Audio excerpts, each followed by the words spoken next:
Hello everyone, welcome to NEET पे जीत series. मैं हूं Adesh from Learnohub, the free learning platform जहां आप पढ़ सकते हैं maths, physics, chemistry, biology absolutely for free, only at learnohub.com।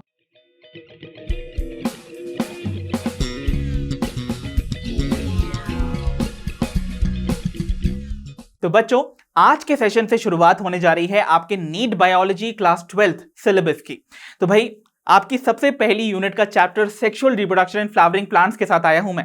So I hope आप सभी रेडी होंगे अपने कॉन्सेप्ट्स क्लियर करने के लिए, बिकॉज ये ऑब्वियसली सेशन की बिगिनिंग है। यहां पर आपको इस चैप्टर से अपनी बेस बनानी होगी बच्चों, बिकॉज एग्जामिनेशन में आप देखोगे इस चैप्टर से बहुत सारे क्वेश्चंस आते हैं एंड ये चैप्टर बहुत कॉन्सेप्चुअल है और बहुत ईजी टू अंडरस्टैंड है।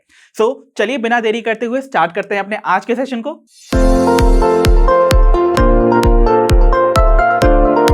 तो चलो बच्चों, बिगिन करते हैं अपने आज के सेशन को, जो कि एंटायरली बेस्ड होने वाला है on the sexual reproduction in flowering plants. मतलब इस एंटायर सेशन में हम फ्लावरिंग प्लांट्स में डील करने वाले हैं और इसीलिए फ्लावर के बारे में थोड़ी बहुत बातें करना तो बनता है। तो चलो एक्सप्लोर करते हैं फ्लावर्स की इस ब्यूटीफुल सी दुनिया को। फ्लावर्स, आप सभी ने न जाने कितने ही ब्यूटीफुल फ्लावर्स अपने चारों तरफ देखे होंगे। They are one of the most beautiful and the rarest creations of God, है ना। इनकी साइट और स्मेल ही हमें जॉय एंड हैप्पीनेस से भर देती है। इनफैक्ट लिटरेचर की फील्ड में अलग अलग फ्लावर्स का रेफरेंस दिया जाता है टू एक्सप्रेस डिफरेंट इमोशंस। इसीलिए तो कितनी सारी शायरियां, कितने सारी पोएम्स, कितने ही गाने फ्लावर्स पे बेस्ड हैं। पर क्या आपको पता है गॉड की इस यूनिक क्रिएशन का एक प्लांट की लाइफ में क्या रोल होता है? उसी रोल को हम आज डिस्कस करने आए हैं। ओके, तो फ्लावर्स एक प्लांट की लाइफ में उनको रिप्रोडक्शन में हेल्प करता है। इसीलिए फ्लावर्स होते हैं the reproductive structures in plants, और जिन स्पेसिफिक प्लांट्स में ये देखने को मिलते हैं उन्हें हम कहते हैं एंजियोस्पर्म्स। तो एंजियोस्पर्म्स वो ग्रुप ऑफ प्लांट्स हैं जिनकी लाइफ साइकिल में फ्लावर्स एंड फ्रूट्स दोनों ही बनते हैं, isn't it? तो आइए एक टिपिकल फ्लावर के स्ट्रक्चर को अब हम डील करें और डिस्कस करें कि कैसे वो रिप्रोडक्शन में हेल्प करेंगे इन दी life cycle of a plant. तो चलो बच्चों, बिगिन करते हैं with the structure of a typical flower के साथ। तो भाई, एक टिपिकल फ्लावर के स्ट्रक्चर को हम ऑलरेडी क्लास 11th के chapter morphology of flowering plants में पढ़कर आए हैं। तो यहां पर हम सिंपली स्ट्रक्चर को रिकॉल करेंगे, बट हमारा स्पेशल एम्फोसिस होने वाला है उन स्ट्रक्चर्स पे जिनका रोल होता है इन रिप्रोडक्शन।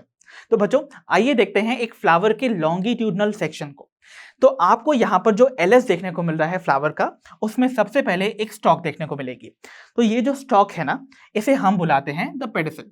तो ये है आपकी फ्लावर की पेडिसल, ठीक है। ये जो पेडिसल है या स्टॉक है, ये आपके फ्लावर को कनेक्ट करता है विद द स्टेम, ठीक है। अब इस पेडिसल की खासियत है, ये पेडिसल आपको एंड करता हुआ नजर आएगा इन अ स्वोलन स्ट्रक्चर। तो बच्चों, ये जो स्वोलन स्ट्रक्चर आपको पेडिसल की टिप पर नजर आता है, इसे हम बुलाते हैं थैलेमस। तो ये है थैलेमस, या फिर जैसे हम रिसेप्टिकल भी बुलाते हैं, ठीक है। तो बच्चों, ये थैलेमस वो स्ट्रक्चर है जिसके ऊपर आपको फ्लावर्स की डिफरेंट जो फ्लोरल अपेंडेजेस हैं वो अरेंज नजर आती हैं इन अ सर्कुलर फैशन, और इस सर्कुलर फैशन में अरेंज्ड फ्लोरल अपेंडेजेस को हम डिफरेंट वर्ल्स के नाम से बुलाते हैं। तो आपको एक टिपिकल फ्लावर के स्ट्रक्चर में 4 फ्लोरल वर्ल्स देखने को मिलती हैं। तो कौन कौन सी हैं वो फ्लोरल वर्ल्स, वो आपकी यहां पर स्क्रीन पर मेंशन है। सबसे आउटर मोस्ट जो आपको फ्लोरल वर्ल देखने को मिलेगी, we call it the calyx, ठीक है। Followed by the corolla, then we have androecium and we have gynoecium, जो कि सबसे इनर मोस्ट वर्ल है, ठीक है। तो आइए एक एक करके हम सारी फ्लोरल वर्ल्स के बारे में बेसिक इंफॉर्मेशन समझ लेते हैं। तो देखो बच्चों, कैलेक्स की अगर बात की जाए, कैलेक्स जो है, अगर आप देखोगे, ये वो फ्लोरल वर्ल है जो कि फॉर्म्ड होती है by the repetition of some leafy structures. तो देखो, ये जो लीफी स्ट्रक्चर्स आपको देखने को मिल रहा है ना, ये लीफी स्ट्रक्चर्स जब रिपीटेडली अरेंज्ड होते हैं ना circular fashion on the thalamus, सबसे आउटर मोस्ट साइड पर, then they form your calyx. तो इन रिपीटेड जो लीफ लाइक स्ट्रक्चर्स हैं, इन्हें हम बुलाते हैं सेपल, ठीक है। तो भाई, जो आपकी फ्लोरल वर्ल कैलेक्स है, उसकी यूनिट क्या हुई? एक सेपल, फाइन, ओके। और सेपल का क्या फंक्शन है? सेपल आपके फ्लावर को बड वाली कंडीशन में प्रोटेक्ट करता है, ठीक है, okay. Then we have the next whorl which is your corolla. तो कोरोला की अगर बात करें बच्चों, कोरोला अगर आप देखोगे, ये भी आपको रिपीटेड स्ट्रक्चर की वजह से फॉर्म होता हुआ नजर आता है, और ये जो रिपीटेड स्ट्रक्चर्स हैं, they are all very colourful. तो ये जो रिपीटेड स्ट्रक्चर्स आपको देखने को मिलते हैं, they are called the petals, ठीक है। तो बेसिकली जो आपकी कोरोला नाम की वर्ल है उसकी यूनिट होती हैं पेटल्स, फाइन। और ये पेटल्स कलरफुल क्यों होती हैं? बिकॉज यही वो स्ट्रक्चर्स हैं जो कि अट्रैक्ट करते हैं डिफरेंट डिफरेंट बर्ड्स, इंसेक्ट्स को, यानी कि पॉलिनेटर्स को, for the process of pollination to occur. ठीक है। तो this is the role of your corolla. अब बच्चों ये जो दो वर्ल्स आपको देखने को मिल रही हैं इनका कोई रोल नहीं है रिप्रोडक्शन में। ठीक है, इनका कोई डायरेक्ट रोल नहीं है। तो बेसिकली ये जो दो वर्ल्स हैं अगर ये फ्लावर के अंदर नहीं भी प्रेजेंट होंगी तो भी काम चल जाएगा, बिकॉज फ्लावर का मेन फंक्शन या अल्टीमेट फंक्शन क्या है? रिप्रोडक्शन करवाना। बट अगर ये दो वर्ल्स का डायरेक्ट कोई रोल ही नहीं है रिप्रोडक्शन में, इसका मतलब दे आर नॉन एसेंशियल। तो इसीलिए इनको हम लोग नॉन एसेंशियल वर्ल्स भी बुलाते हैं, या फिर इनको हम एक्सेसरी वर्ल्स भी बुलाते हैं।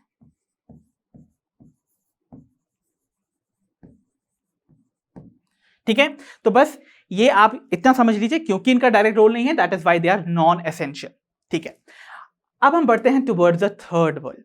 थर्ड वर्ल्ड जो है दैट इज कॉल्ड एंड्रोशियम, और ये रिप्रोडक्शन में हेल्प करती है। तो देखो आपको ये जो वर्ल्ड है ना, ये रिपीटेड स्ट्रक्चर जो कि आपको यहां पर देखने को मिल रहे हैं, तो ये जो रिपीटेड स्ट्रक्चर्स हैं जो कि जिसके पास आपको एक बल्बस एंड और एक फिलामेंट लाइक स्ट्रक्चर देखने को मिल रहा है, दिस इज कॉल्ड द स्टेमन। तो ये जो स्टेमेन्स हैं जब आपके थैलेमस में सर्कुलर फैशन में अरेंज हो जाते हैं, they form the whorl androecium. और स्टेमेन जो हैं they are the male reproductive structures. ठीक है, तो इसका मतलब जो एंड्रोशियम है उसकी रिपीटिंग यूनिट क्या हुई? स्टेमेन। और ये क्या है? They are the male reproductive structures. ठीक है, okay. Then we have is gynoecium. Gynoecium the inner most whorl. अब इनर मोस्ट वर्ल्ड है तो देखो यहां पर आपको ये नजर आ रही है। तो ये जो आपको वर्ल्ड नजर आ रही है ये एक्चुअली देखो रिपीटेड स्ट्रक्चर से मिलकर बनती है, जिन्हें हम बुलाते हैं द पिस्टल और द कार्पल। तो यहां पर दिस एंटायर स्ट्रक्चर आपको एक कार्पल रिप्रेजेंट कर रहा है। तो this structure is going to be the carpel. Even इनके अगर हम देखेंगे ना स्ट्रक्चर को डिटेल में जब स्टडी करेंगे तो इनके भी अलग अलग पार्ट्स या अलग अलग रीजन्स हैं जिनको हम अलग अलग नाम देते हैं। तो सबसे ऊपर वाला जो रिसेप्शन ऑफ pollen grain के लिए बना हुआ पार्ट है, that is called the stigma. Then we have is a long tubular structure called style, और वो फर्दर एंड करता है into the basal swollen structure called the ovary. ठीक है, तो यहां पर हम बाद में भी इनका स्ट्रक्चर पढ़ेंगे, बट इतना आप समझ लीजिए कार्पल, या फिर इसको हम एक और नाम से बुलाते हैं दैट इज पिस्टल। बट ये जो दो स्ट्रक्चर्स हैं, अगर आप कह सकते हो इनके दो नाम हैं, ये आपके फीमेल रिप्रोडक्टिव स्ट्रक्चर्स हैं। तो इसका मतलब आपका गाइनोशियम मिलके बनता है विद द कार्पल और द पिस्टल, जो कि हैं द फीमेल रिप्रोडक्टिव स्ट्रक्चर्स। ठीक है, इसका मतलब एंड्रोशियम और गाइनोशियम जो है रिप्रोडक्शन में हेल्प कर रहे हैं, बिकॉज हम यहां पर पढ़ने जा रहे हैं the sexual reproduction in flowering plant. और सेक्सुअल रिप्रोडक्शन के लिए आपको एक मेल पेरेंट चाहिए और एक female parent, isn't it not? तो इसका मतलब वो दोनों ही गैमीट्स बनने के लिए भी, यानी कि मेल एंड फीमेल गैमीट्स बनने के लिए आपके पास male and female reproductive structures होना जरूरी है, जो कि आपकी androecium and gynoecium very well form कर रही हैं, है ना? तो इसका मतलब ये दोनों वर्ल्ड्स एसेंशियल हैं for the reproduction to occur, इसीलिए हम इनको बुलाते हैं द एसेंशियल वर्ल्ड्स। ओके, तो इनको एसेंशियल और या फिर इनको हम नेसेसरी वर्ल्ड भी बुलाते हैं। ठीक है, तो these are the necessary whorls also. So I hope the basic structure of a typical flower is very clear to all of you. तो चलिए बच्चों बिगिन करते हैं with our next topic, that is flower as a modified shoot. तो बच्चों flower को ना एक modified shoot का दर्जा दिया गया है by a scientist called Goethe in the year 1889. तो according to him फ्लावर जो है वो एक modified shoot है जिसमें आपको दो फीचर्स देखने को मिलेंगे. Firstly, it is related to internode. Internode in these type of shoot are highly reduced. वो बहुत ज्यादा reduced हो जाते हैं in terms of their size. Similarly, यहाँ पर जो leaves present होती हैं in shoot में वो भी modify हो जाती हैं and perform different functions. चलिए समझते हैं इस proposition को गोएथ की with the help of a diagram. तो बच्चों यहाँ पर बोला जा रहा है कि फ्लावर एक modified shoot है, तो इसके लिए सबसे पहले तो हम यहाँ पर एक स्टेम ड्रॉ कर लेते हैं. ठीक है, तो बच्चों आपको पता है एक स्टेम कैरेक्टराइज होती है by the presence of nodes and internodes. है ना। तो यहां पर आपको ऐसे नोड्स देखने को मिलेंगे। आपको पता है ना नोड्स क्या फंक्शन परफॉर्म करते हैं, या नोड्स क्या सिग्निफाई करते हैं इन द स्टेम। नोड्स वो रीजन होते हैं स्टेम के जहां से एक लीफ या फिर एक ब्रांच अराइज करती है ना। तो देखो यहां पर अगर ये एक प्रॉपरली अगर एक प्रॉपर स्टेम होती तो क्या होता, यहां पर आपको लीव्स अरेंज मिलती है या नहीं, इजंट इट और नॉट, इस तरीके से। बट सिंस यहां पर ये मॉडिफाइड शूट है तो यहां पर लीव्स भी मॉडिफाई होने वाली हैं। तो देखो लीव्स मॉडिफाई होके आपको डिफरेंट स्ट्रक्चर्स फॉर्म करती हुई नजर आएंगी। तो जो सबसे लोअर मोस्ट लीफ थी वो कन्वर्ट हो जाती है इनटू अ फ्लोरल लीफ, और इस फ्लोरल लीफ को हम बुलाएंगे द सेपल। ठीक है, ओके, जो कि बनाएगी आपके फ्लावर की सबसे आउटर मोस्ट वर्ल्ड। ठीक है, then we have the next node. Next node में जो प्रेजेंट लीफ है वो मॉडिफाई हो जाती है into a colourful floral leaf called our petal. ठीक है, तो ये पेटल में कन्वर्ट हो गई। सिमिलरली इसके ऊपर वाला जो ये नोड है उसमें प्रेजेंट ये लीफ मॉडिफाई हो जाती है into another floral leaf called the स्टेमन, जो कि फॉर्म करती है द वर्ल एंड्रोशियम, जो कि है द मेल रिप्रोडक्टिव वर्ल, है ना। एंड देन लास्ट में जो सबसे ऊपर वाली आपको ये नोड में प्रेजेंट लीफ देखने को मिल रही है ये मॉडिफाई हो जाती है into another floral leaf which is our carpel और the pistol.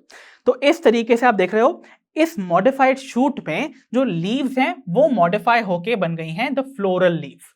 Okay, and another important feature was the reduced internodes. मतलब इस मॉडिफाइड शूट की जो इंटरनोड्स है, अब देखो इंटरनोड्स क्या होती थी, दो नोड्स के बीच की स्पेसेस। तो यहां पर ये एक इंटरनोड है, this is one internode, this is one another internode. तो ये जो इंटरनोड्स है ना ये बहुत क्लोज आ जाएंगी। द रीजन बीइंग यहां पर जो नोड्स होंगे they are very closely situated. तो बहुत पास पास होने की वजह से जो इंटरनोड्स के साइज है वो बहुत हाईली रिड्यूस हो जाएंगे, और इस वजह से आपकी जो मॉडिफाइड स्टेम है ना वो ऐसे पिचक जाएगी। पिचक के ये बन जाती है एक डिस्क लाइक स्ट्रक्चर, और वो डिस्क लाइक स्ट्रक्चर क्या है आपका थैलेमस। तो उसी थैलेमस में डिफरेंट नोड्स प्रेजेंट हैं और उन पे प्रेजेंट हैं आपकी डिफरेंट फ्लोरल लीव्स जो कि बनाती हैं डिफरेंट फ्लोरल वर्ल्स को। तो इस तरीके से गोएथ ने प्रपोज किया कि कैसे फ्लावर एक मॉडिफाइड शूट है। I hope you got the concept of flower as a modified shoot. तो बच्चों फ्लावर के डिफरेंट एस्पेक्ट्स को स्टडी करने के बाद अब हम बिगिन करने जा रहे हैं with the very first reproductive whorl called the androecium. और एंड्रोशियम क्या सिग्निफाई करती है बच्चों, androecium signifies the male reproductive whorl. So this is a male reproductive whorl. और एक वर्ल क्या सिग्निफाई करती थी बच्चों, याद करो मैंने आपको बताया था वर्ल सिग्निफाई करती है the collection of repeated units जो कि सर्कुलर फैशन में थैलेमस पे अरेंज्ड होती है। तो यहां पर सिंस एंड्रोशियम एक वर्ल है तो उसकी रिपीटेड यूनिट्स जो कि सर्कुलर फैशन पे आपके थैलेमस में अरेंज्ड होगी वो क्या कहलाएगी, they are called the stamen. ठीक है, और स्टेमन को बच्चों हम एक और नाम से बुलाते हैं, stamen is also known as microsporophyll. तो इसको माइक्रोस्पोरोफिल क्यों बुलाते हैं, देखो यहां पर आपको एक चीज देखने को मिल रही that the word is ending with the suffix phyll. तो अगर आपने मेरे पहले के कभी सेशंस अटेंड किए हैं तो आपको पता होगा फिल वर्ड जब भी किसी भी वर्ड को एंड करता है इट सिग्निफाइज द लीफ, है ना। और आपको मैंने पिछले ही स्लाइड में बताया अकॉर्डिंग टू गोएथ आपका जो फ्लावर है वो एक मॉडिफाइड शूट है जिसमें लीव्स मॉडिफाई होके फ्लोरल लीव्स बना रही हैं, जिसमें से one of the modified floral leaf was your स्टेमन, है ना। तो स्टेमन जो थी वो क्या थी, एक मॉडिफाइड लीफ ही तो है, और अगर ये एक फ्लोरल लीफ है तो इसका मतलब वो फिल वर्ड से एंड कर सकती है ना। और सिंस देखो इसके आगे वर्ड लगा है माइक्रोस्पोरो, तो अगर आपने क्लास 11th का चैप्टर प्लांट किंगडम अच्छे से पढ़ा है तो आपको पता होगा जब भी वर्ड माइक्रो आता है वो सिग्निफाई करता है द मेल स्ट्रक्चर। ठीक है, तो बोला गया है यहाँ पर माइक्रोस्पोरो यानी कि ये माइक्रोस्पोर्स प्रोड्यूस करने में हेल्प करता है। ओके, और ये वो माइक्रोस्पोर्स हैं जो कि लेटर ऑन आप देखोगे वो मैच्योर होते हैं इनटू द पोलन ग्रेन्स। ठीक है, इसीलिए सिंस ये लीफ लाइक स्ट्रक्चर जो कि एक मॉडिफाइड फ्लोरल लीफ है वो हेल्प करती है in the production of microspores, hence we call it the microsporophyll. ठीक है, okay. So I hope you got the concept कि भाई इसको माइक्रोस्पोरोफिल क्यों बुलाते हैं। फाइन, अब देखो बच्चों, स्टेमन का अगर हम एक स्ट्रक्चर देखते हैं तो आप देखोगे सबसे पहले स्टेमन में आपको ना एक स्टॉक लाइक स्ट्रक्चर देखने को मिलता है जो कि आपके स्टेमन को कनेक्ट करता है टू द थैलेमस। तो ये आपके थैलेमस से आपके स्टेमन को कनेक्ट कर रहा है। ये जो फिलामेंट है इसका कोई रोल नहीं है रिप्रोडक्शन में, बिकॉज ये कोई गैमीट फॉर्म नहीं कर सकता है, बिकॉज सेक्सुअल रिप्रोडक्शन के लिए गैमीट का बनना और फ्यूजन होना कंपलसरी है, इजंट इट? तो यहां पर सिंस कोई गैमीट नहीं बन रहा है, मतलब ये स्ट्रक्चर जो है वो होगा स्टेराइल, ठीक है। वाइल जो आप देखोगे फिलामेंट के टिप पर आपको ना एक स्वोलन बल्बस स्ट्रक्चर देखने को मिलता है, this is called anther.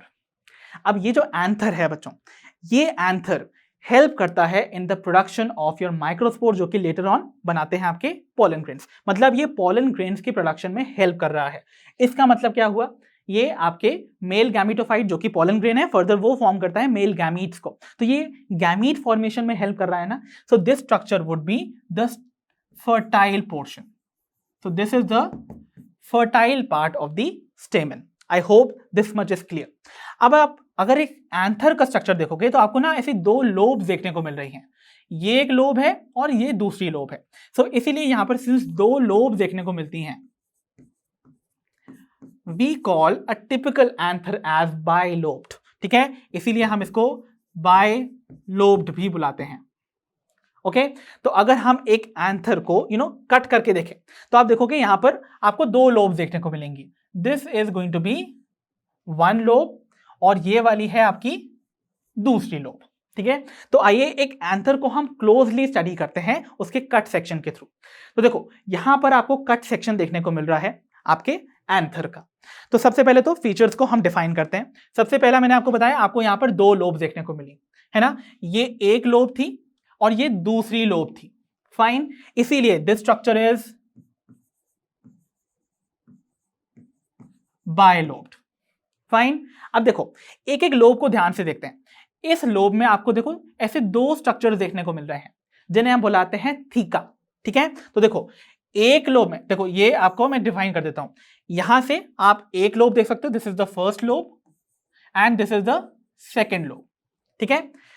First lobe में आपको दो ऐसे स्ट्रक्चर देखने को मिल रहे हैं, दे आर कॉल्ड थीका, और दूसरे वाले लोब में भी आपको अगेन ऐसे ही दो स्ट्रक्चर देखने को मिल रहे हैं, this is one theca, this is another theca. इसीलिए आपका एक लोब, ईच लोब में आपको दो थीके देखने को मिलते हैं, इसीलिए such type of an anther is called dithecous, ठीक है। तो इसका मतलब यहां पर हम वर्ड यूज करने वाले हैं डायथीकस, मतलब यहां पर two thecae in each lobe would be seen. Fine, okay. अब आप एक चीज ध्यान से देखो बच्चों, आपको इस पर्टिकुलर स्ट्रक्चर में देखने को मिल रहे हैं फोर कॉर्नर्स। देखो आपको देखने को मिल रहा है ना, इस स्ट्रक्चर में एक कॉर्नर ये है, दूसरा ये है, तीसरा ये कॉर्नर है, चौथा ये कॉर्नर है। इसका मतलब इस पर्टिकुलर स्ट्रक्चर के हैं फोर साइड्स या कॉर्नर्स। ऐसे पर्टिकुलर स्ट्रक्चर को हम बुलाते हैं tetragonal. So it is tetragonal, ठीक है। और इन ईच कॉर्नर्स में आपको ना ऐसे सैक लाइक स्ट्रक्चर देखने को मिल रहे हैं। ये जो सैक लाइक स्ट्रक्चर्स हैं, इन्हीं के अंदर माइक्रोस्पोर्स बनते हैं। तो देखो सैक लाइक स्ट्रक्चर्स को या फिर बैग लाइक स्ट्रक्चर्स को मैंने आपको बताया था प्लांट किंगडम वाले चैप्टर में, हम वर्ड एंड करते हैं विद जीएम। तो इसका मतलब सिंस ये माइक्रोस्पोर के प्रोडक्शन में हेल्प कर रहे हैं ये bag like structures, we call them microsporangium. Okay, तो एक सिंगल स्ट्रक्चर माइक्रोस्पोरेंजियम कहलाता है, but since these are four, इन्हें हम क्या बुलाएंगे, द माइक्रोस्पोरेंजिया, ठीक है। तो यहां पर आपको फोर माइक्रोस्पोरेंजिया देखने को मिलते हैं। तो अगर हम इसको जनरलाइज करें तो इसको हम बुला सकते हैं एज टेट्रा स्पोरेंजिएट स्ट्रक्चर,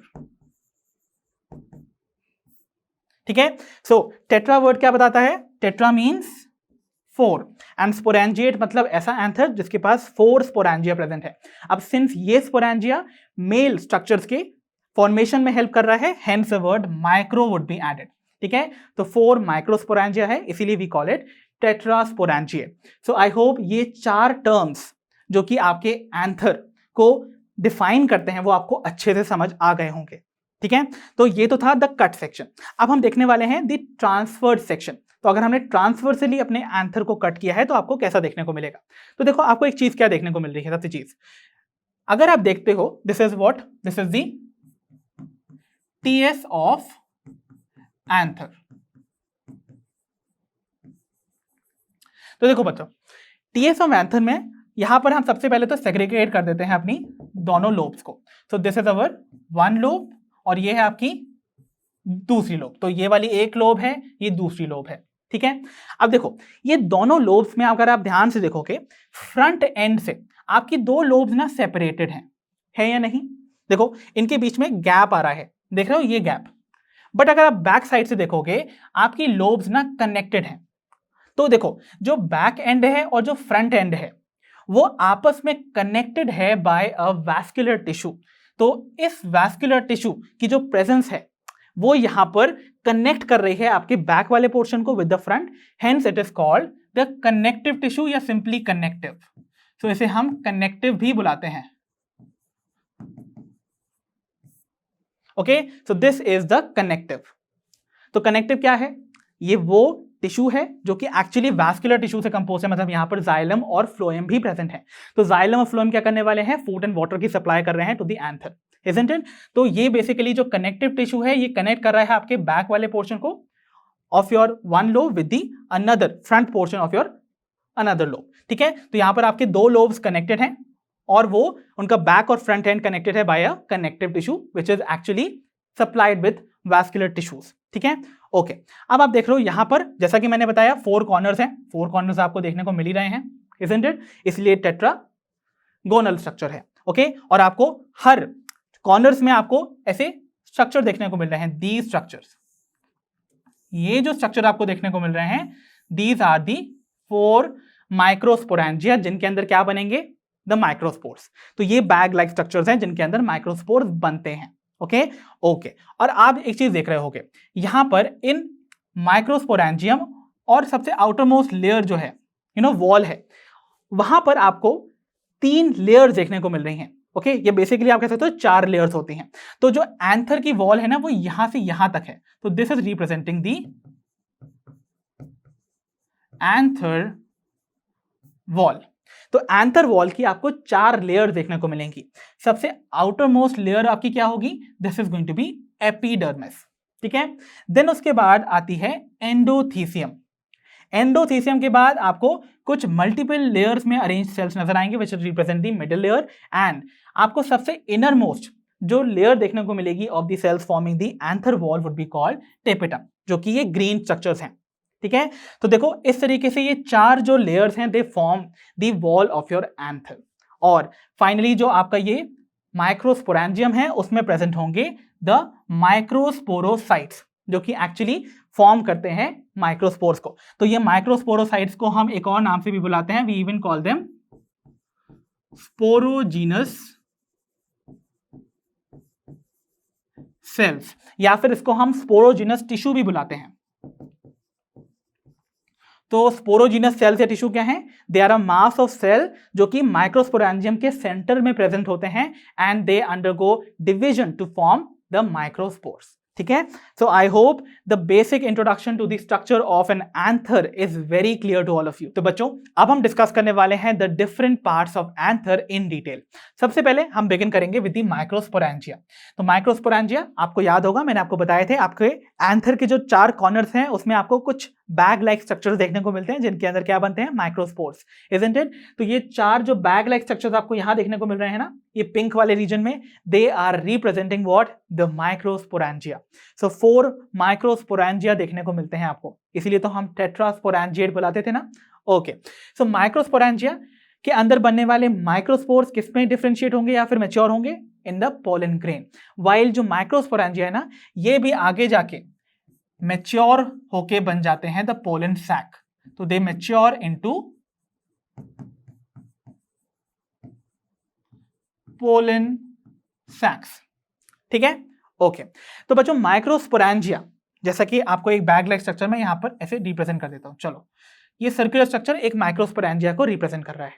तो बच्चों मैंने आपको बताया था इस माइक्रोस्पोरेंजिया के अंदर आपको मास ऑफ सेल्स देखने को मिलता है, इजंट इट? और ये सारे के सारे सेल्स ना बच्चों एक से ही नजर आते हैं in their shape, size. Okay, so इसीलिए इनको हम होमोजीनस सेल्स बुलाते हैं, बिकॉज ये होमोजीनियसली आपको एक से अरेंज नजर आएंगे। तो ये जो होमोजीनस मास ऑफ सेल है जो कि फॉर्म कर रहा है एक होमोजीनस टिश्यू को, इसको हम एक स्पेशल नेम देते हैं बिकॉज ये सभी के सभी कैपेबिलिटी रखते हैं टू फॉर्म द स्पोर्स, इसीलिए इनको हम बुलाते हैं स्पोरोजीनस टिश्यू। तो एक माइक्रोस्पोरेंजिया के अंदर आपको जो मास ऑफ होमोजीनस सेल्स देखने को मिलता है वो फॉर्म करता है एक tissue called the sporogenous tissue. Sporogenous क्यों बोला?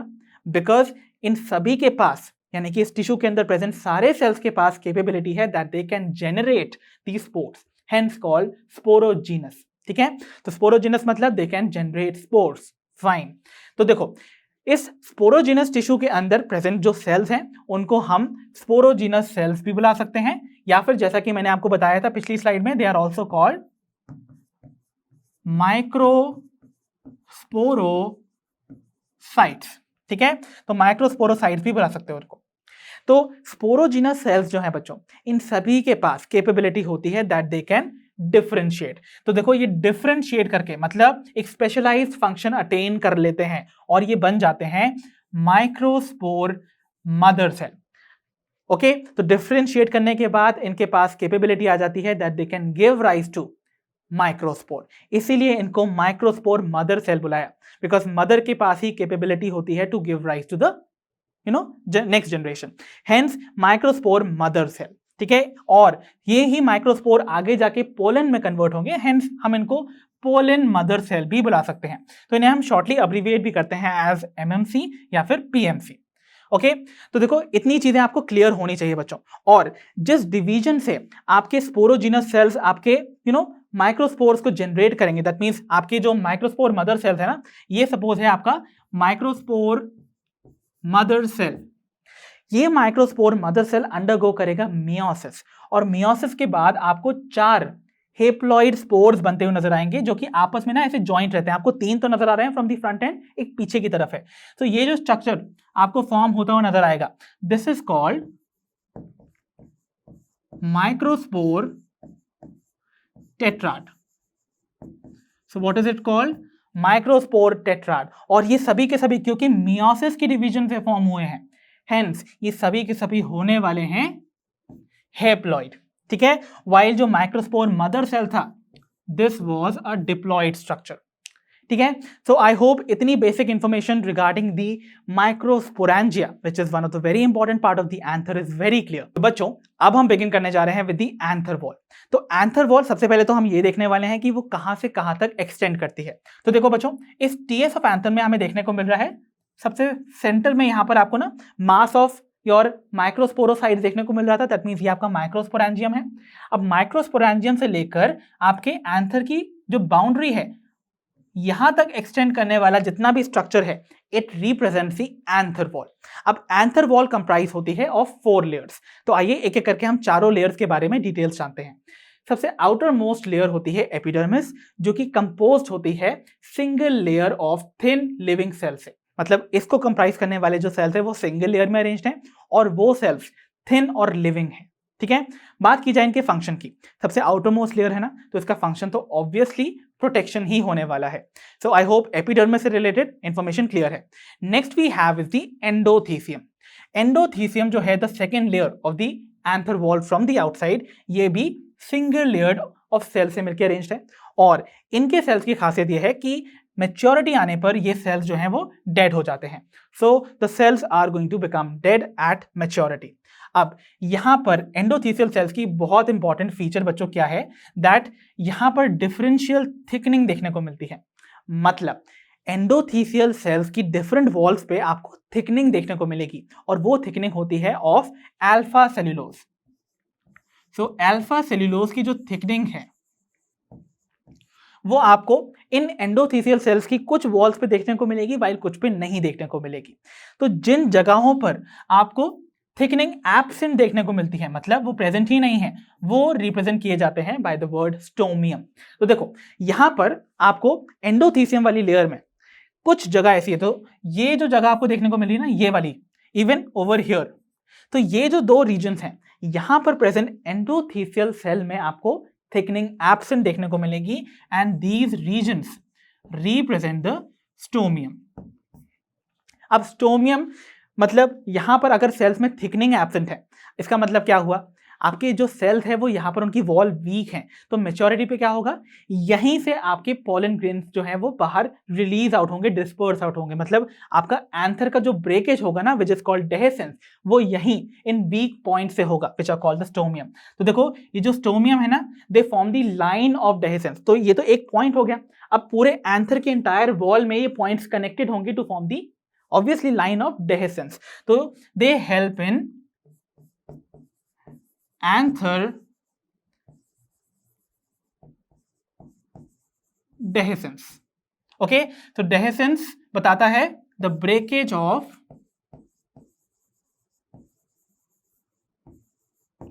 anther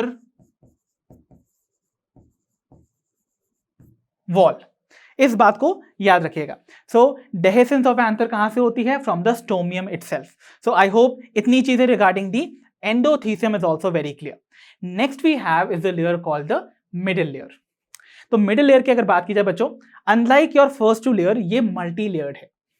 तो आपने देखा था ना, एपिडर्मिस और endothecium both were single layered, but ये मल्टी लेयर्ड है जो कि 3 to 5 लेयर्स से मिलकर बन सकती है। ठीक है, तो देखो यहां पर जो सेल्स प्रेजेंट होंगे जो कि इस लेयर को कंपोज कर रहे हैं, they are also thin and living cells, और इस पर्टिकुलर लेयर में प्रेजेंट सेल्स के अंदर फूड जो है वो रिजर्व्ड रहता है for the developing pollen grains. ठीक है, तो इसका मतलब यहां पर आपको रिजर्व फूड देखने को मिलेगा, and this particular layer is short lived.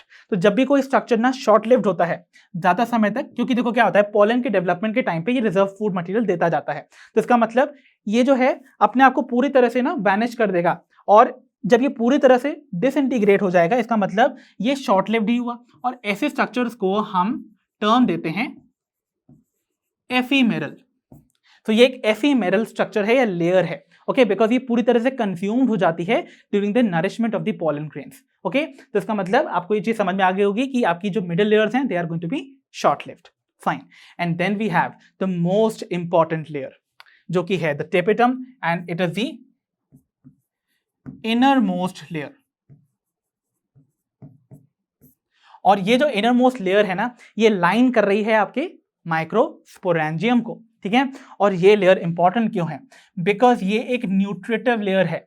Okay, तो developing microspores and pollen grain को नरिशमेंट ये ही देते हैं।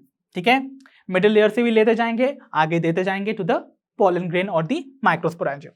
तो यहां पर जो प्रेजेंट सेल्स होंगे वो आपको लार्ज देखने को मिलेंगे, सबसे पहली चीज, and they are pyramid shape. तो मतलब यहां पर जो सेल्स होंगे they are going to be something like this, ऐसे सेल्स होंगे। ठीक है, तो इस तरीके के सेल्स जो हैं वो आपको यहां पर इस ग्रीन लेयर में देखने को मिल रहे हैं ना, these are representing the tapetal cells और the cells of the tapetum. ठीक है, so they are going to be pyramid shaped cells, और इनकी खासियत बहुत सारी हैं। तो देखो बच्चों, इन सेल्स की खासियत क्या है, सबसे पहले तो इनके पास प्रेजेंट होगा डेंस साइटोप्लाज्म। रिजर्व फूड बहुत है ना इनके पास, तो इसका मतलब साइटोप्लाज्म डेंस होने वाला है, एंड यहां पर मल्टी न्यूक्लिएट कंडीशन प्रेजेंट होती है। ओके, मल्टी न्यूक्लिएट कंडीशन मतलब अब एक से ज्यादा न्यूक्लियस अगर आपके सेल के अंदर प्रेजेंट है तो वो कैसे हो सकते हैं, बाय फ्री न्यूक्लियर डिवीजन, है ना। सो ये मल्टी न्यूक्लिएट कंडीशन कैसे अराइव करेगी, due to free nuclear division, मतलब न्यूक्लियस के डिवीजन के बाद साइटोप्लाज्म का डिवीजन नहीं होगा, हेंस यहां पर मल्टी न्यूक्लिएट कंडीशन देखने को मिलती है। तो बच्चों this is very very important. Tapetum के बारे में आपको बहुत सारी डिटेल्स याद रखनी है। तो टेपिटम के बारे में बेसिक इंफॉर्मेशन तो हमने जान ली, अब हम डिस्कस करने वाले हैं the functions of tapetum which are very very important from the examination point of view. तो बच्चों आइए डिस्कस करते हैं द फंक्शंस ऑफ टेपिटम। तो बच्चों टेपिटम की अगर हम बात करें, टेपिटम का सबसे पहला फंक्शन है the secretion of an enzyme called the callase enzyme. तो बच्चों ये जो कैलेस एंजाइम है इसका क्या रोल है, आइए इसको समझते हैं। तो बच्चों आपको याद होगा आपके माइक्रोस्पोर मदर सेल जो थे वो अंडरगो करते थे मियोसिस, और मियोसिस के बाद 4 डॉटर सेल्स बनते थे विच आर द माइक्रोस्पोर्स, जो कि आपस में कनेक्टेड होते थे, isn't it? Hence we used to represent the microspore tetrad. याद है? So they formed microspore tetrad ना। अब ये जो माइक्रोस्पोर टेट्राड है, क्यों है भाई ये टेट्राड क्यों दिख रहा है? बिकॉज 4 तो डॉटर सेल्स बने होंगे माइक्रोस्पोर्स, बट ये आपस में ना कनेक्टेड रहते हैं कुछ इस तरीके से। तो ये कनेक्टेड क्यों है? बिकॉज इन सेल्स को सीमेंट करके रखता है केमिकल कॉल्ड कैलोस। ठीक है, तो कैलोस नाम का ये केमिकल 4 माइक्रोस्पोर्स को आपस में सीमेंट करके रखेगा। देखो आपको 3 दिख रहे हैं यहां पर, एक पीछे की तरफ होगा, hence we call it a tetrad. ठीक है, तो इन माइक्रोस्पोर टेट्राड पर जाकर एक्ट करता है ये एंजाइम कॉल्ड कैलेस, और इस कैलोस को डाइजेस्ट कर लेता है। इस वजह से आपकी जो माइक्रोस्पोर्स हैं वो सेपरेट हो जाते हैं। तो यहां पर किसकी एक्टिविटी देखने को मिल रही है? कैलेस एंजाइम की, जो कि कौन सिक्रीट कर रहा था? The tapetal cells. तो इस तरीके से आपके माइक्रोस्पोर्स हो जाते हैं separated. I hope the very first function of the tapetum is clear. Then we have the second function, that is formation of the exine layer of the pollen wall. तो बच्चों जो आपका पॉलन बनेगा ना, pollen grain, उसमें अगर आप देखोगे आपको एक इनर वॉल देखने को मिलती है और एक आउटर ऑर्नामेंटल वॉल देखने को मिलती है। तो ये जो आउटर ऑर्नामेंटल वॉल होती है ना, this is called the exine. तो इसी एक्साइन लेयर को फॉर्म करने में आपके टेपिटल सेल्स का क्या रोल है, आइए उसको समझते हैं। तो देखो बच्चों, इमेजिन करते हैं ये हमारा एक टेपिटल सेल है। इस टेपिटल सेल में सिक्रीशन होता है of tiny microscopic bodies which are called the pro Ubisch bodies. ठीक है, तो ये जो प्रोयूबिश बॉडीज का सिक्रीशन हो रहा है टेपिटल सेल्स के अंदर, वो एक्सोसाइटोसिस की प्रोसेस के थ्रू आपके प्लाज्मा मेम्ब्रेन के बाहर इस बीच की स्पेस में आ जाएगी ऑफ द सेल वॉल। अब यहां पर क्या होगा, ये जो ग्रीन स्ट्रक्चर्स हैं विच आर रिप्रेजेंटिंग प्रोयूबिश बॉडीज, उन पे ये रेड स्ट्रक्चर्स जो मैंने बनाए हुए हैं उनका डिपोजिशन होगा। अब ये जो रेड स्ट्रक्चर्स हैं ये रिप्रेजेंट कर रहे हैं एक केमिकल को विच इज कॉल्ड स्पोरोपोलिनिन। ठीक है, तो ये जो स्पोरोपोलिनिन है ये एक फैटी स्ट्रक्चर है बच्चों, जो कि बनता है by the oxidative polymerization of the carotenoid pigments. तो कैरोटिनॉइड पिगमेंट्स का जब ऑक्सीडेटिव पॉलीमराइजेशन होगा तब ये केमिकल बनेगा स्पोरोपोलिनिन। तो ये स्पोरोपोलिनिन जाके बाइंड कर जाता है विद द प्रोयूबिश बॉडीज, और अब ये कहलाता है दिस एंटायर स्ट्रक्चर, ये जो कंपाउंड स्ट्रक्चर बना है ना विद द, तो ये जो कंपाउंड स्ट्रक्चर आपको देखने को मिलता है by the deposition of sporopollenin with the pro Ubisch bodies, ये compound structure now would be called the Ubisch bodies. और ये यूबिश बॉडीज जो है क्रॉस करती हैं आपके टेपिटल सेल्स को और फर्दर एंटर करती हैं और डिपॉजिट हो जाती हैं आपके पॉलन ग्रेन के ऊपर एज योर एक्साइन लेयर। तो यहां पर फॉर्मेशन होता है आपके एक्साइन लेयर का। सो आई होप आपको कैसे फॉर्मेशन होता है exine layer of pollen wall का आपको अच्छे से समझ आया होगा with the role of tapetum in it. I hope that is clear now. तो बच्चों, पॉलन बॉल की एक्साइन लेयर में अरेंज जो स्पोरोपोलिनिन है उससे रिलेटेड एक इंपॉर्टेंट फीचर आप जान लीजिए। जो स्पोरोपोलिनिन है ना बच्चों, it is one of the most resistant substance या organic matter known in the living world. Okay, क्यों है ये इतना ज्यादा resistant? Let us see. Sporopollenin जो है बच्चों, firstly it is tolerant to high temperature. तो ये हाई टेम्परेचर बेयर कर सकता है। इनफैक्ट ये हाई एसिडिक और अल्कलाइन कंडीशंस में भी थ्राइव कर सकता है। इनफैक्ट अभी तक कोई भी ऐसा एंजाइम नोन नहीं है जो कि आपके स्पोरोपोलिनिन को डिग्रेड कर सके, मतलब it is resistant to biological degradation also. इसीलिए हम पॉलन ग्रेन्स को प्रिजर्व कर सकते हैं एज फॉसिल्स। ठीक है, तो ये चीजें भी आपको याद रखनी है बच्चों। तो स्पोरोपोलिनिन से रिलेटेड आई होप ये चीजें भी आपको क्लियर हुई होंगी। The next function of tapetum is formation of pollen kit. तो बच्चों क्या होती है ये pollen kit? Pollen kit basically एक कलरफुल कवरिंग है जो कि आपको देखने को मिलेगी around the pollen grains. Okay बच्चों, तो बच्चों देखो ये कलरफुल होती है। अब ये कलरफुल होने की वजह से ना इंसेक्ट्स को अपनी तरफ अट्रैक्ट करती है ड्यूरिंग पॉलिनेशन। इसका मतलब ये हेल्पफुल है उन प्लांट्स में जो कि पॉलिनेट होते हैं with the help of insects. Okay, और इनका जो कलर है ना वो जनरली आपको येलो देखने को मिलेगा। अब भाई इनका कलर येलो क्यों होता है? येलो कलर के पीछे एक पिगमेंट का रोल है and those pigments are the carotenoids. तो बच्चों ये जो कैरोटिनॉइड्स है ना, ये एक्ट करती हैं as shields against the UV rays. So they act as shields against UV rays. और इसी प्रॉपर्टी की वजह से इन पॉलन ग्रेन्स जिनके पास पॉलन किट प्रेजेंट होती है, उनका इस्तेमाल किया जाता है for the preparation of sunscreen lotions. Okay, so sunscreen lotions बनाने में या फिर सनस्क्रीन क्रीम्स बनाने में इनका इस्तेमाल किया जाता है. सो ये इनका इकोनॉमिक इंपॉर्टेंस भी हो गया. So I hope the third function, that is formation of pollen kit by the tapetum cell, is also very clear. Then we have the fourth function.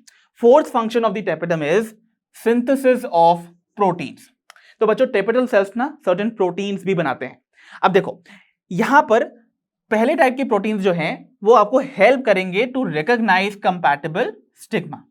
तो देखो बच्चों, ये जो प्रोटीन सिंथेसाइज हो रहे हैं कंपैटिबिलिटी चेक करने के लिए विद द स्टिग्मा, वो प्रेजेंट होते हैं पॉलन की एक्साइन लेयर में. याद है ना? तो वो जो बाहर वाली लेयर होती थी जो कि डिसकंटिन्यूअस है, वो एक्साइन लेयर में जाके क्या डिपॉजिट हो जाते हैं? वो प्रोटीन्स जो कि स्टिग्मा की कंपैटिबिलिटी को चेक करते हैं. ओके, सो वो प्रोटीन्स जब एक सुटेबल स्टिग्मा पे लैंड करेंगे तभी आप देखो वो पॉलन के जर्मिनेशन को ट्रिगर करते हैं. What happens is, आपको पता है पॉलिनेशन के टाइम पे जो पॉलन ग्रेन्स हैं वो जाके लैंड करते हैं ऑन दी स्टिग्मा. ठीक है, अब ये पॉलन ग्रेन की एक्साइन लेयर में प्रेजेंट वो प्रोटीन सबसे पहले इंटरैक्ट करते हैं विद द स्टिग्मा वॉल और वो चेक करते हैं कि वो स्टिग्मा कंपैटिबल है for the germination of the pollen grain या नहीं. अगर वो स्टिग्मा कंपैटिबल होगी तभी आपका पॉलन ग्रेन जर्मिनेट करेगा, अदरवाइज पॉलन ट्यूब का फॉर्मेशन नहीं होता है. मतलब आपका जो पॉलन ग्रेन है वो जर्मिनेट ही नहीं करेगा.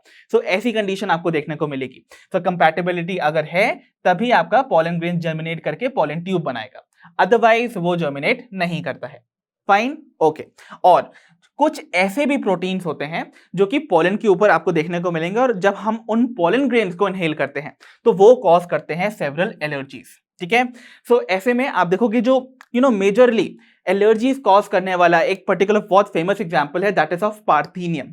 सो पार्थीनियम के बारे में if I tell you, parthenium बच्चों ये एक ऐसा प्लांट है जो कि ना कंटामिनेंट के फॉर्म में हमारी कंट्री में एंटर किया था जब हम इंपोर्ट कर रहे थे वीट को फ्रॉम दी आउटसाइड. सो इस पर्टिकुलर प्लांट को हम कैरेट ग्रास भी बुलाते हैं बच्चों.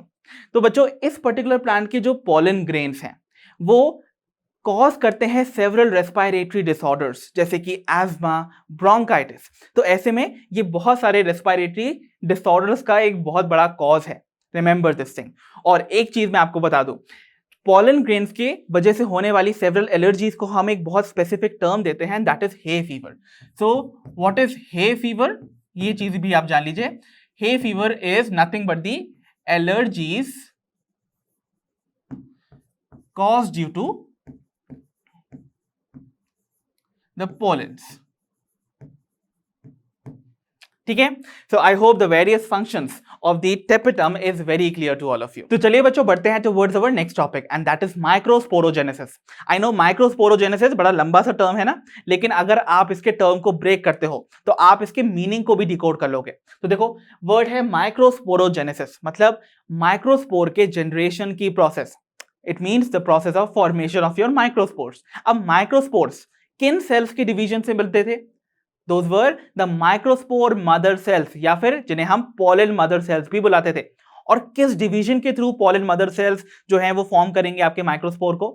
Those were the meiotic divisions, right? तो याद कीजिए, the process of formation of microspores from a microspore mother cell या फिर pollen mother cell through meiosis is called microsporogenesis. तो microsporogenesis क्या है? I hope आपको अच्छे से समझ आ गया होगा. अब हम इस पर्टिकुलर प्रोसेस को समझते हैं with the help of a diagram. तो देखो बच्चों यहां पर आपको दिखाया जा रहा है एक माइक्रोस्पोरेंजियम जो कि सराउंडेड है विद द टेपेटम. जो कि क्या होती है? टेपेटम क्या है बच्चों? आपके एंथर वॉल की सबसे इनर मोस्ट लेयर है. ठीक है, द न्यूट्रिटिव लेयर. याद है? तो देखो ये जो टेपेटम है बच्चों, ये सराउंड कर रही है इस माइक्रोस्पोरेंजियम को. अब देखो जब आपका एंथर यंग है, मतलब पूरी तरह से मैच्योर नहीं हुआ है, तो आप देखोगे जो भी सेल्स इस माइक्रोस्पोरेंजियम के अंदर प्रेजेंट थे, they were present as a homogeneous tissue, और उस होमोजीनस टिश्यू को हम बुलाते थे द स्पोरोजीनस टिश्यू, याद है? और वो जो स्पोरोजीनस टिश्यू है उनके सेल्स को हम बुलाते थे स्पोरोजीनस सेल्स, isn't it? और मैंने आपको पहले भी बताया है, जितने भी स्पोरोजीनस सेल्स प्रेजेंट होते हैं इनसाइड द माइक्रोस्पोरेंजियम, उन सभी के पास ये एबिलिटी होती है that they can differentiate into the pollen mother cells और द माइक्रोस्पोर मदर सेल्स। तो सभी के सभी जो स्पोरोजीनस सेल्स हैं वो माइक्रोस्पोर मदर सेल या फिर पोलन मदर सेल्स में डिफरेंशिएट हो सकते हैं। Okay, and one important point, जो पोलन मदर सेल्स या माइक्रोस्पोर मदर सेल्स हैं उनकी प्लॉइडी क्या होगी? तो देखो बच्चों, ये सभी आपके कहां प्रेजेंट हैं? They are present inside the anther ना, और एंथर प्रेजेंट है on the flower, flower present है on the main plant body of the angiosperm. तो एंजियोस्पर्म की मेन प्लांट बॉडी कैसी होती थी? याद कीजिए, अगर आपने प्लांट किंगडम वाला चैप्टर अच्छे से पढ़ा है, आपके बेसिक्स क्लियर हैं, तो आपको पता होगा the main plant body of the angiosperm is a sporophyte, और स्पोरोफिटिक प्लांट बॉडी बताती है कि उनके सारे सेल्स जो होंगे, जो उनकी बॉडी को कंप्राइज कर रहे हैं, they are all going to be diploid.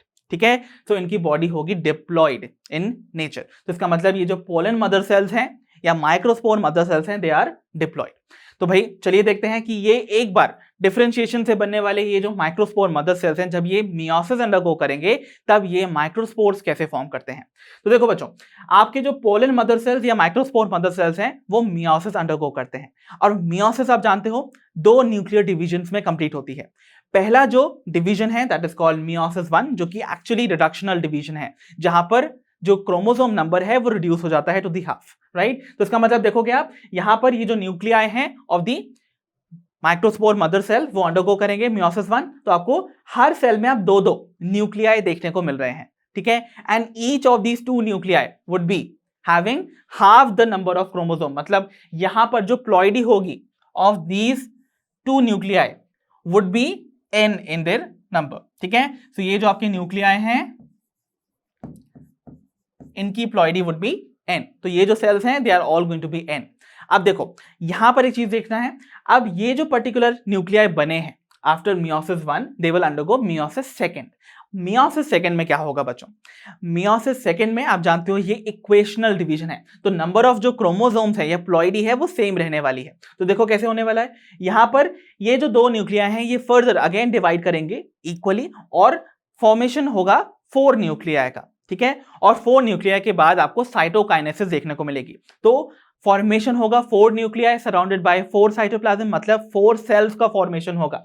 ये जो 4 सेल्स बनेंगे एवरी टाइम, देखो वो सभी के सभी ना ऐसे कनेक्टेड रहेंगे टुगेदर या सीमेंटेड रहेंगे, और उनको सीमेंट करके रखता है एक chemical which is called callus. But देखो आपको यहां पर ये भले ही मेंशन टेट्राड है, मतलब माइक्रोस्पोर बने हैं 4 इन नंबर, बट आपको 3 नजर आ रहे हैं। 3 इसलिए नजर आ रहे हैं बिकॉज 3 आपको फ्रंट व्यू से देखने को मिल रहे हैं और एक पीछे की तरफ होगा। तो total you will get to see 4 microspores. Okay, तो अगर मैं आपको ऐसे दिखाऊं तो फॉर आवर रिप्रेजेंटेशन हम इसको ऐसे कर लेते हैं, तो यहां पर आपको ऐसे 4 माइक्रोस्पोर्स देखने को मिलेंगे, and each of these microspores are held together with the help of a chemical called callose. ठीक है, तो कैलोस की मदद से ये माइक्रोस्पोर्स कनेक्टेड है and they form the microspore tetrad. तो they form the microspore tetrad. ठीक है, ओके, तो माइक्रोस्पोर टेट्राड का फॉर्मेशन हो गया। अब देखो आपके माइक्रोस्पोर्स बन भी गए हैं but they are held together, इसीलिए उनको हमें सेपरेट भी करना होगा। तो व्हाट हैपेंस नाउ इज, आपके जो ये टेपिटल सेल्स हैं, these tapetal cells, ये tapetal cells रिलीज करते हैं the enzyme, याद है वो एंजाइम जो कि कैलोस की डिपोजिशन को डाइजेस्ट करता था, that was the कैलेज एंजाइम। तो ये tapetal cells डिसइंटीग्रेट होने लगेंगे और उसी समय आपका रिलीज होता है कैलेज एंजाइम का। तो कैलेज जो एंजाइम है वो क्या करने वाला है, ये कैलेज जाके आपके माइक्रोस्पोर टेट्राड में से उस कैलोस को, यानी कि जो कैलोस बाइंड करके रखा था इन माइक्रोस्पोर्स को, उसको डाइजेस्ट कर लेगा और आपके माइक्रोस्पोर्स को फ्री कर देगा। तो इस तरीके से माइक्रोस्पोर्स फाइनली फॉर्म होते हैं। So I hope the entire process of microsporogenesis is very clear, both in terms of definition and in terms of the actual process. ठीक है। तो देखो बच्चों, अभी ये जो माइक्रोस्पोर टेट्राड फॉर्म हुए ना, ये आपको डिफरेंट डिफरेंट टाइप्स के देखने को मिलते हैं। तो अब हम देखने जा रहे हैं कितने टाइप के माइक्रोस्पोर टेट्राड आपको देखने को मिलेंगे विद इन एन एंजियोस्पर्म। तो आइए बच्चों देखते हैं एंजियोस्पर्म्स के केस में आपको कितने टाइप के माइक्रोस्पोर टेट्राड देखने को मिलते हैं। तो बेसिकली आपके स्क्रीन पर मेंशन है 4 टाइप के माइक्रोस्पोर टेट्राड्स। तो ये 4 टाइप के माइक्रोस्पोर टेट्राड्स आपको देखने को मिलेंगे इन दी एंजियोस्पर्म्स, जिनमें से फर्स्ट 2 टाइप्स जो हैं they are the most common ones. ठीक है। तो देखो, सबसे पहला जो माइक्रोस्पोर टेट्राड मेंशन है दैट इज टेट्राहेड्रल टाइप। तो बच्चों ये टेट्राहेड्रल टाइप जो माइक्रोस्पोर टेट्राड है, इसमें आपको वही कंडीशन देखने को मिल रही है जैसे कि हम अभी तक देखते आए थे। दैट मींस फ्रंट व्यू से देखने पे आपको केवल 3 ही माइक्रोस्पोर्स देखने को मिलेंगे, व्हाइल एक माइक्रोस्पोर आपको विजिबल नहीं है बिकॉज वो बैक साइड पे यानी कि पीछे की तरफ प्रेजेंट है। तो इस टाइप का जो माइक्रोस्पोर टेट्राड है वो आपको बहुत कॉमनली देखने को मिलेगा इन दी डायकॉट्स। ठीक है। Okay, then we have the next one which is isobilateral type. Isobilateral type, अगर आप इस वर्ड को ब्रेक करोगे, आइसो मींस होता है same, bi means two, lateral means side, मतलब same on both the sides. तो देखो यहां पर आपको देखने को मिल रहा है ना कि अगर आप फ्रंट व्यू से देख रहे हो तो आपको चारों के चारों जो माइक्रोस्पोर टेट्राड्स हैं या माइक्रोस्पोर्स हैं इन द टेट्राड, वो आपको बोथ द साइड्स में इक्वली अरेंज नजर आ रहे हैं। So they are appearing both same on the either side. तो यानी कि यहां पर आपको जो ये कंडीशन देखने को मिल रही है ना आइसोबाइलेटरल की, this is very common in the monocots. तो ये मोनोकॉट्स में आपको बहुत कॉमनली देखने को मिलेंगे, राइट। चलिए, now we have the last 2 types. तो बच्चों ये जो हैं ये आपको एंटायर एंजियोस्पर्म के ग्रुप में देखने को नहीं मिलेगा, बट सर्टेन एग्जांपल्स या प्लांट्स के केसेस में आपको देखने को मिलेंगे। So the third one that we have is linear type. तो linear type of microspore tetrad में आपको दिख ही रहा है, नाम ही बता रहा है लीनियर, मतलब लाइन में अरेंज होंगे आपके सारे के सारे माइक्रोस्पोर्स इन दी टेट्राड। तो टेट्राड कंडीशन में जो चारों के चारों माइक्रोस्पोर्स हैं वो एक लाइन में अरेंज्ड है, right? So this type of condition is called the linear type of microspore tetrad. Then we have is the T-shaped. T-shaped में क्या कंडीशन है? देखो, नीचे के जो 2 सेल्स होंगे वो आपको एक स्ट्रेट लाइन में देखने को मिलेंगे, वाइल जो ऊपर के 2 सेल्स होंगे बच्चों वो आपको ऐसे हॉरिजॉन्टल लाइन में देखने को मिलेंगे। So they are forming the letter T, इसीलिए इसका नाम हो गया T-shaped। ठीक है। Okay, so I will give you one common example जिसमें आपको ये चारों के चारों जो माइक्रोस्पोर टेट्राड की कंडीशन है वो देखने को मिलेगी, and that particular example is Aristolochia elegans. So this particular plant shows all these 4 types of microspore tetrad. So I hope the various type of microspore tetrads are very clear to all of you. तो चलो बच्चों बढ़ते हैं towards the next topic and that is pollen grains. Pollen grains बच्चों आपको पता है ये डेवलप होते हैं from the microspores itself, है ना। तो माइक्रोस्पोर से बनते हैं pollen grains, और pollen grains कैसे बनेंगे? देखो आपको पता होगा माइक्रोस्पोर्स पे आके डेपोजिशन होता जाता है आपके यूबिश बॉडीज का, है ना। तो माइक्रोस्पोर की वॉल पे यूबिश बॉडीज डिपॉजिट होती जाती हैं और वो फॉर्म करती जाती हैं the exine layer of the pollen grain. मतलब आप देख रहे हो माइक्रोस्पोर पे जब एक्साइन लेयर का डेपोजिशन होने लगेगा ना और वो कंप्लीट हो जाएगा, देन आपका माइक्रोस्पोर ट्रांसफॉर्म हो जाता है इनटू द पॉलन ग्रेन। तो बेसिकली ये जो ट्रांसफॉर्मेशन है ना वो तब होता है जब एंथर मैच्योर हो जाता है और वो ब्रेक करने के लिए यानी कि डिहाइस करने के लिए रेडी है। उस टाइम पर एंथर अंडरगो करता है डिहाइड्रेशन और आपका microspore due to deposition of the exine would be converted into the pollen grain. ठीक है, इतनी चीजें आपको याद रखनी है बच्चों।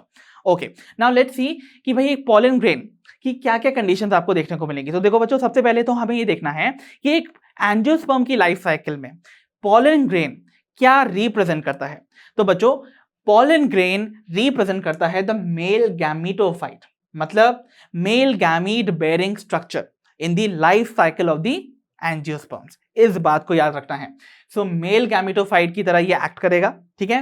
एंड इसकी अगर शेप की बात की जाए तो देखो आपको यहां पर एक इलेक्ट्रॉन माइक्रोस्कोप इमेज दिखाई जा रही है of the different pollen grains. तो देखो आपको कितना ना कलरफुल सा नजर आ रहा है, कितना ऑर्नामेंटेड स्ट्रक्चर है, बट आप जनरली देखोगे इन सभी का शेप ना आपको मोस्टली स्फेरिकल देखने को मिलेगा। So their shape is going to be generally spherical, इस बात को याद रखिएगा। और बात करते हैं इनके डायमीटर की। स्फेरिकल है ना भाई, तो डायमीटर की बात करेंगे। डायमीटर होगा इनका अराउंड 25 to 50 माइक्रोमीटर्स। तो इतने स्मॉल होते हैं in their size the pollen grains, ठीक है, तो आई hope the basic things regarding the pollen grains is clear. अच्छा, एक इंपॉर्टेंट चीज जो मैं अभी बता दूं, जो पॉलन ग्रेन की स्टडी होती है उसे हम क्या बुलाते हैं? आई होप आप जूनियर क्लासेस में वैसे पढ़ते तो आते हो, बट आई होप अगर याद ना हो तो मैं आपको बता देता हूं, दैट इज पेलाइनोलॉजी। सो पेलाइनोलॉजी क्या है? It is the study of pollen grains. इस बात को याद रखिएगा, this is very important also. Okay, then अगर हम बात करते हैं some other features about the pollen grain, तो पॉलन ग्रेन जब आपको ऐसा देखने को मिलेगा ना, तो आप देखो यहां पर सबसे पहले ये आपके पॉलन की प्लाज्मा मेम्ब्रेन है। तो देखो ये साइटोप्लाज्म अगर है तो इसकी सबसे पहली जो बाउंड्री देखने को मिल रही है, सबसे इनरमोस्ट बाउंड्री, ये रिप्रेजेंट कर रही है the plasma membrane. So this is the plasma membrane. अब प्लाज्मा मेम्ब्रेन के बाहर आपको एक और कवरिंग देखने को मिल रही है। This covering is the inner layer of the pollen wall, और inner layer of the pollen wall को हम बुलाते हैं इंटाइन। ठीक है, और ये लेयर को अगर आप ध्यान से देखोगे ना बच्चों, ये लेयर जो है वो कंटिन्यूअस है। This is a continuous layer. Okay, और ये बनती है फ्रॉम दी पेक्टोसेल्यूलोज, मतलब ये पेक्टिन और सेल्यूलोज की बनती है, हेंस इट इज पेक्टोसेल्यूलोजिक। तो ये है पेक्टोसेल्यूलोजिक। ठीक है, अब ये जो सेल वॉल कॉम्पोजिशन है ना बच्चों, ये इसको देता है हाई टेंसाइल स्ट्रेंथ। सो अगर इसकी टेंसाइल स्ट्रेंथ ज्यादा है, इसका मतलब ये स्ट्रेच कर सकती है, और इसीलिए इसी लेयर से आपके पॉलन ट्यूब का जर्मिनेशन होता है। तो पॉलन ट्यूब जो है वो ये ऐसे बाहर की तरफ प्रोट्रूड आउट कर सकती है in the form of a pollen tube, because इसके पास ये टेंसाइल स्ट्रेंथ है। ये इलास्टिसिटी होने की वजह से ही इंटाइन ही पॉलन ट्यूब बनाएगी। ठीक है, ओके। वाइल अगर आप देखोगे सबसे आउटर मोस्ट इस लेयर को, ये देख रहे हो, ये जो ऑरेंज कलर की लेयर है, ये आपको पहली चीज तो थिक देखने को मिलेगी, ऑर्नामेंटेड देखने को मिलेगी, इजंट इट? तो अगर हम बात करें आउटर लेयर की, इसका नाम है एक्साइन, और एक्साइन जो है वो पहली चीज तो थिक है in comparison to the inner layer intine. Then ये आपको ऑर्नामेंटेड नजर आएगी, और ये आपको डिसकंटिन्यूअस नजर आती है। दैट मीन्स कुछ कुछ जगह पे आपको एक्साइन की लेयर देखने को नहीं मिलेगी। तो जैसे कि यहां पर ये रीजन और ये रीजन देख रहे हो आप, यहां पर आपको एक्साइन नहीं देखने को मिल रहा है। सो ये रीजन्स बेसिकली रिप्रेजेंट करते हैं the germ pore. So this is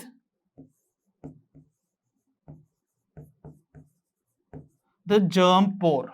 ठीक है, तो यही वो जर्म पोर हैं जहां से आपकी इंटाइन लेयर बाहर आती है प्रोट्रूड करते हुए एज दी पॉलन ट्यूब। ठीक है, इस बात को भी याद रखिएगा। So this is also important for you. तो देखा आपने, एक्साइन आपकी डिसकंटिन्यूअस लेयर है, but intine is going to be your very continuous layer. और एक इंपॉर्टेंट चीज इसके कॉम्पोजिशन के बारे में, एक्साइन को जो कवर करके रख रहा है, दैट मटीरियल इज स्पोरोपोलिनेन। याद है ना आप सभी को? तो यहां पर ये जो एक्साइन की लेयर है, this is basically formed from the sporopollenin. अब स्पोरोपोलिनेन कैसे बनाती थी, इसको हम ऑलरेडी देख के आए हैं पहले भी। तो स्पोरोपोलिनेन जो है वो यूबिज बॉडीज के फॉर्म में डिपॉजिटेड है in the exine layer. I hope all these things are very clear regarding the pollen grain. इतनी चीजें पॉलन ग्रेन से रिलेटेड पता होनी चाहिए। तो आइए बच्चों, अब हम डिस्कस करने जा रहे हैं the cellular conditions regarding the pollen grain. तो बच्चों, पॉलन ग्रेन के अंदर ये जो सेल्यूलर कंडीशन है, उसमें आपको ना बेसिकली 2 सेल स्टेज देखने को ज्यादातर मिलेगी। ठीक है, दैट मीन्स यहां पर इस पॉलन ग्रेन के अंदर आपको 2 सेल्स प्रेजेंट नजर आएंगे। ठीक है, अब देखो वो जो 2 सेल्स हैं उनके नाम है vegetative cell and the generative cell. ठीक है, वेजिटेटिव सेल जो है वो इस बड़े वाले सेल को कहते हैं। ठीक है, और इसका एक दूसरा नाम भी है जिसको हम ट्यूब सेल भी बुलाते हैं। ठीक है, बिकॉज आगे जाके यही पॉलन ट्यूब में कन्वर्ट होता है। Fine, okay. और यहां पर आप एक चीज याद रखिए बच्चों, ये जो दोनों सेल्स होंगे ना, इनकी प्लॉइडी क्या होगी? सोचो, आपको पता है हम बात कर रहे हैं पॉलन ग्रेन की। पॉलन ग्रेन किससे डेवलप हुआ था? माइक्रोस्पोर से। और माइक्रोस्पोर क्या थे? They were haploid in nature ना।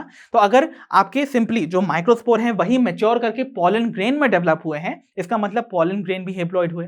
और अगर pollen grain all together structure ही हेप्लॉइड है, इसका मतलब यहां पर जो उसके अंदर प्रेजेंट सेल्स हैं वो भी हेप्लॉइड ही होने वाले हैं। तो इसका मतलब वेजिटेटिव सेल कह लो या फिर generative cell, both of them are going to be haploid. और देखो, मैंने आपको बोला भी है, ये एक मेल गैमेटोफाइट है, और गैमेटोफाइटिक बॉडी में आपको जितनी भी सेल्स देखने को मिलेंगे, they are all going to be haploid in nature. तो रिमेंबर इनकी प्लॉइडी सबकी हेप्लॉइड होने वाली है, ठीक है। ओके, तो देखो बात करते हैं वेजिटेटिव सेल की, जो कि बड़ा वाला सेल है। तो वेजिटेटिव सेल जो है it is a large cell, और ये लार्ज क्यों है? बिकॉज इसके पास अबंडेंट फूड स्टोर्ड है, that means it has abundant food reserves, ठीक है। तो ये ज्यादा से ज्यादा फूड को स्टोर करके रखता है for the nourishment of the obviously the male gametes.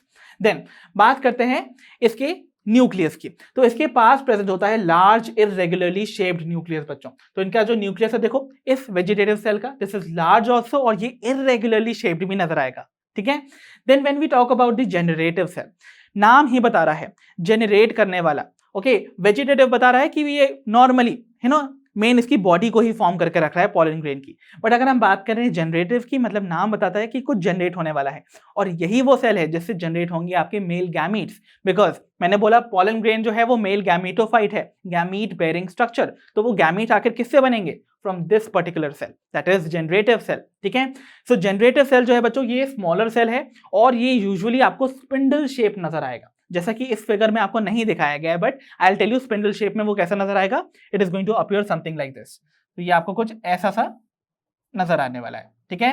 तो ये जो पर्टिकुलर सेल है द जनरेटिव सेल, ये आपको जनरली फ्लोट करता हुआ नजर आएगा inside this large vegetative cell, ठीक है। तो ये लार्ज वेजिटेटिव सेल में ये छोटा सा ऐसा स्पिंडल शेप जनरेटिव सेल आपको फ्लोट करता हुआ मिलेगा, ओके। और जैसा कि यहां मेंशन भी है, देखिए floats in the cytoplasm of the vegetative cell, and यही वो सेल है जो कि गिव राइज करेगा to the male gametes. So they form the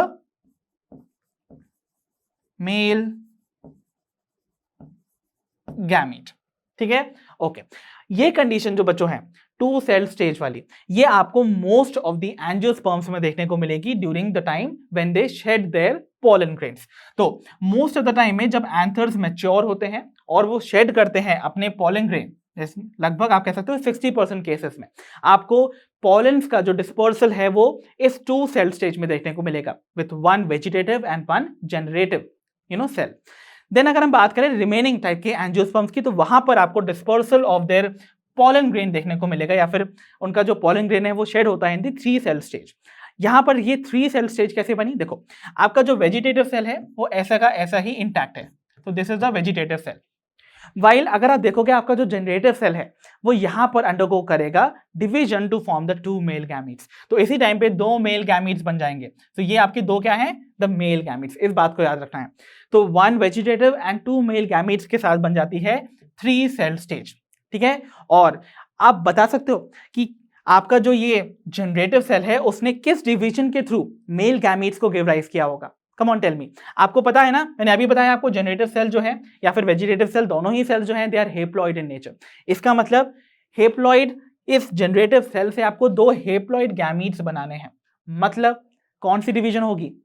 obviously mitosis, not meiosis in this case, remember. तो यहां पर माइटोसिस डिवीजन के थ्रू ही आपका जनरेटिव सेल गिव राइज करता है to the 2 male gametes, fine. इसीलिए रिमेंबर यहां पर माइटोटिक डिवीजन देखने को मिलेगी। एंड ये जो 3 सेल स्टेज है इसमें आपको 40% ऑफ द एंजियोस्पर्म्स अपने पॉलन शेड करते हुए नजर आएंगे। दैट मींस जो रिमेनिंग % बचे थे ना आउट ऑफ द 100, 60 जो 2 सेल स्टेज में डिस्पर्स कर रहे थे, वाइल 40% ऑफ द एंजियोस्पर्म्स आपको 3 सेल स्टेज में अपने पॉलन शेड करते हुए नजर आएंगे। So I hope the basic information regarding the pollen grains are very clear. तो बच्चों आइए डिस्कस करते हैं about the pollen viability. Pollen viability, देखो अगर हम वायबिलिटी वर्ड का मतलब समझें तो वायबिलिटी वर्ड हमेशा सिग्निफाई करता है समथिंग विच इज फंक्शनल। तो बेसिकली पॉलन वायबिलिटी बता रहा है वो टाइम पीरियड जितने समय के लिए आपके पॉलन्स जो हैं वो फंक्शनल रहते हैं। So the period for which the pollen remains functional is called the pollen viability. अब ये जो पीरियड ऑफ वायबिलिटी है बच्चों या फंक्शनैलिटी है वो हाईली वेरिएबल देखने को मिलता है in the different angiospermic groups. तो अलग अलग एंजियोस्पर्म्स में आपको ये पीरियड डिफर करता हुआ नजर आएगा। आइए देखते हैं कुछ एग्जांपल्स के थ्रू। फॉर एग्जांपल आपके सामने यहाँ पर कुछ सीरियल्स मेंशन है, जिसमें सबसे पहला we have the rice, isn't it? Rice, और यहां पर आपके सामने है व्हीट। तो बच्चों इन सीरियल्स के केस में जो पॉलन की वायबिलिटी का टाइम पीरियड है that is very less, it is about only 30 minutes. तो मतलब अगर 30 मिनट्स में आपके जो पॉलन है उसका जर्मिनेशन नहीं हुआ तो वो अपनी फंक्शनैलिटी लूज कर देगा। Right okay. आइए देखते हैं कुछ और examples.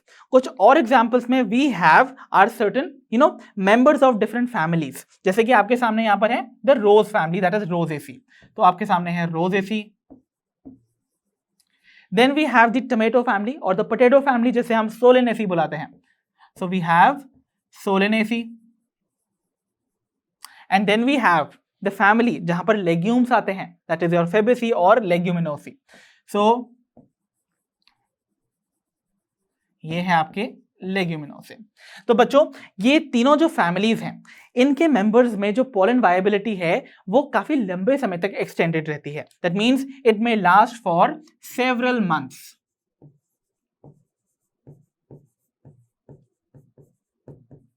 Okay, so this how आपको देखने को मिलेगा कि कैसे डिफरेंट प्लांट ग्रुप्स में ऑफ द एंजियोस्पर्म इटसेल्फ आपको पोलन वायबिलिटी का जो पीरियड है वो हाईली वेरिएबल देखने को मिलेगा। ठीक है, अब देखो बच्चों ये जो वेरिएशन देखने को मिला in the functional period of the pollen, वो डिफर क्यों करता है? The reason for this could be some intrinsic factors, जैसे कि इंटरनल फैक्टर्स हो सकते हैं जेनेटिक फैक्टर्स के फॉर्म में, या फिर कुछ external factors like your temperature and humidity can also play their role. ठीक है, तो this is also one of the important reason. Okay, और जो आपके पोलन ग्रेन्स हैं, हेंस आप इनको ना क्रायो प्रिजर्व करके भी, क्योंकि देखो अगर वो इतनी जल्दी जैसे कि यहाँ 30 मिनट्स में अपनी वायबिलिटी लूज कर रहे हैं, तो हम अगर चाहते हैं अपने पोलन ग्रेन्स की वायबिलिटी को एक्सटेंडेड रखना, तो हम उनको क्रायो प्रिजर्व कर सकते हैं। क्रायो वर्ड जब भी आता है ना बच्चों, it always represent chilling treatment. तो यहां पर आप basically ultra low temperature of about -196 degree Celsius, remember -196, okay, तो -196 डिग्री सेल्सियस के अल्ट्रा लो टेम्परेचर पे आप अपने पोलन ग्रेन्स को क्रायो प्रिजर्व करके रख सकते हो, ताकि उनकी जो वायबिलिटी है वो एक्सटेंडेड रहे for a longer period of time. इस तरीके से हम अपने पोलन ग्रेन्स को ना प्रिजर्व कर सकते हैं, स्टोर कर सकते हैं एज पोलन बैंक्स, और उनका इस्तेमाल कर सकते हैं in the crop improvement programmes. So I hope the basic concept about the pollen viability and the different pollen viability period is very clear. तो बच्चों आइए डिस्कस करते हैं about the economic importance of the pollen grains. Pollen grains का भाई western countries में आपको बहुत सिग्निफिकेंट यूजेज देखने को मिलेगा। वेस्टर्न कंट्रीज में आप देखोगे नंबर ऑफ पोलन प्रोडक्ट्स जो हैं उनके अवेलेबल हैं इन दी मार्केट, और वो भी अलग अलग फॉर्म्स में, यानी कि as tablets also and in the form of syrups also. तो आपको ये देखने को मिलेंगे इन दी वेस्टर्न कंट्रीज और उनके मार्केट्स में। वाइल अगर पोलन के न्यूट्रिटिव वैल्यू की बात की जाए बच्चों, पोलन के अंदर ना बहुत सारा न्यूट्रिशन जो है आपको देखने को मिलेगा, यानी कि उनके पास बहुत सारे न्यूट्रिटिव सब्सटेंसेस प्रेजेंट है। ओके, और वो न्यूट्रिटिव सब्सटेंसेस जो हैं वो हेल्प करते हैं in increasing the performance of athletes and the race horses. तो भाई इसीलिए पोलन का जो कंजम्पशन है वो क्लेम किया जाता है that it increases the performance of athletes and the race horses. इसलिए उनको वेरियस पोलन प्रोडक्ट्स जो है वो कंज्यूम करवाए जाते हैं just to enhance their performance. और अगर एक और इकोनॉमिक इंपॉर्टेंस की बात की जाए तो बच्चों मैंने आपको पहले भी बताया था, पोलन में जो बनती है आपकी पोलन किट, क्योंकि वो यूवी रेडिएशंस से आपको बचाती है बिकॉज उसके पास कैरोटीनॉइड्स पिगमेंट्स हैं, तो इसीलिए उनका इस्तेमाल किया जाता है for the manufacturing of your sunscreen lotion या फिर sunscreen creams. So I hope the various economic importance of the pollen grains is also very clear. तो बच्चों this was all for today from the chapter sexual reproduction in flowering plants. I hope इस chapter से related जितने भी topics हमने आज के session में कवर किए आपको अच्छे से समझ आए होंगे। अब हम मिलेंगे अपनी नेक्स्ट वीडियो में, अंटिल देन पढ़ते रहिए, और जैसा कि आप सभी जानते हो लर्नो हब फ्री है पर बेस्ट है।